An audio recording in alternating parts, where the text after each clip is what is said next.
Let's start by creating enum called pop-up types. This enum will represent the different type of pop-ups we want to manage, and you can add as many options as you need to this enum, and making it easy to expand in the future.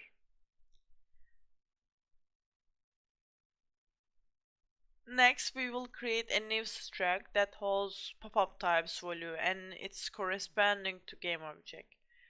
And this one will help us manage each pop-up by linking its type with the associate prefab, making it easier to control and instantiate the correct pop-up when it's needed.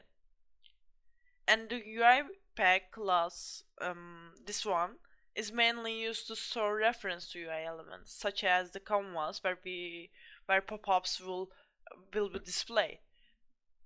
This one can be adjusted or expanded with additional UI components if it's needed, and giving us flexibility how can we manage the user interface.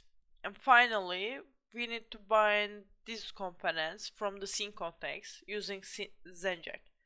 By doing this, we can access and manage these elements directly from the scene context, and allowing for better organization and easier control over the life cycle of our pop-ups within the scene. Now let's create a manager class that will allow us to open and close the pop-ups.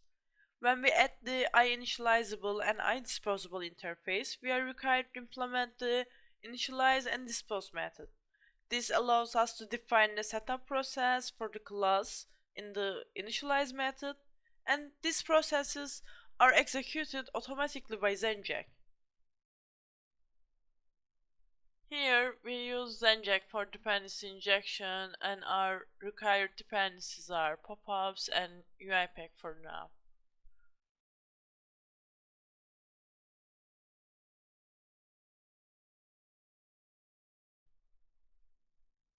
First, we are using a dictionary and a list to manage our pop-ups. In the dictionary, we map each pop-up element's struct to its corresponding game object. In this method, we create each pop-up prefab and stores them under the pop-up canvas. We set the prefab names based on their pop-up types enum values. And obviously, to instantiate, we need the container injection.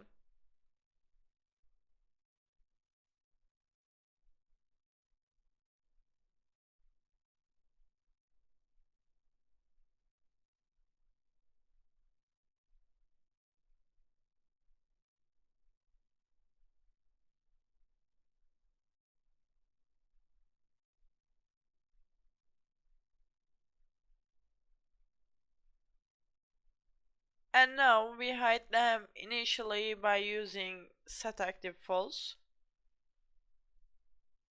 And the purpose of creating the pop-up list to store the instantiated pop-up prefabs, meaning the pop-ups we create in Unity scene and access them easily.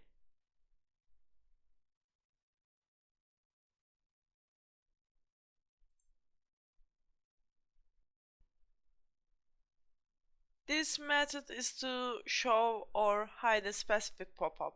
This method takes a pop-up types pop-up and a bool value that determines whether it should be active or not. And in here we need to define how Zenject will use dependency injection to handle the PopUp Manager class in project.